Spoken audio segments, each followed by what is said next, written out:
కాలేజీల విధి విధానాల రూపకల్పనకు sub committee. Private deemed varsity పోటీల తట్టుకోవడం కష్టమవుతుంది. కమిటీ సమీక్షలో ఇంజనీరింగ్ కళాశాల ప్రతిపాదనలు.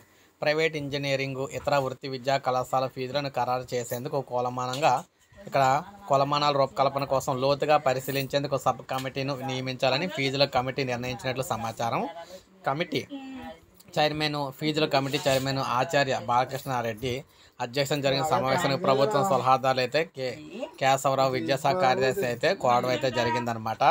అయితే 10 కళాశాల నుంచి హాజరైన ప్రతినిధులు దీనికి సంబంధించి చర్చించారు. ఇందులో ముఖ్యంగా ప్రధాన అంశాలు, కళాశాల ప్రతినిధులు అయితే అభిప్రాయాలు ఎలా ఉన్నాయంటే, ప్రపంచ స్థాయి విద్యను అందించాలంటారు, ఫీజులు పెంచితే లేదంటారు, ఫీజు రియంబర్స్మెంట్ ఇవ్వరు, మళ్ళీ సిబ్బందికి జీతాలు ఇవ్వడం లేదంటారు అని ప్రజాప్రతినిధులు పేర్కొన్నారన్నమాట. ప్రైవేటు డీమ్డ్ వర్సిటీలు వేల సంఖ్యలో సీట్లు పెంచుకుంటున్నాయని, ఫీజులు ఎంతో వారు నిర్ణయించుకుంటున్నారని, దాంతో వేతనాలు ఎక్కువ ఇస్తామని చెబుతూ ఉండడంతో తమ కళాశాల అధ్యాపకులు నిలుపుకోవడమే కష్టమవుతుందన్నారు.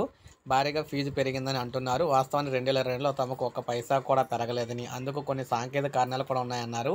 ఇక విద్యార్థుల నైపుణ్య పెంపుదలకు క్యాంపస్ రిక్రూట్మెంట్ ట్రైనింగ్లు కూడా ఖర్చు చేస్తుంటే ఆ మొత్తాన్ని పరిగణలోకి తీసుకోవడం లేదని అన్నారు. కొందరు ఎల్కేజీ ఫీజుతో పోలుస్తూ ఇంజనీరింగ్ కళాశాలలో ఫీజుల పెంపు ఆవశ్యకతను అయితే కమిటీ దృష్టికి అయితే తెచ్చారన్నమాట. సో ఏది ఏమైనా విద్యా వ్యవస్థకు సంబంధించి ఫీజులు పెంపుదలకు సంబంధించి, తగ్గింపుకు సంబంధించి సబ్ కమిటీని అయితే వేస్తున్నారన్నమాట తెలంగాణలోని. సో ఇది మనకి తాజా సమాచారం. ఒక లైక్ చేయండి, సబ్స్క్రైబ్ చేసుకోండి, మన ఛానల్ సబ్స్క్రైబ్ చేసుకోండి.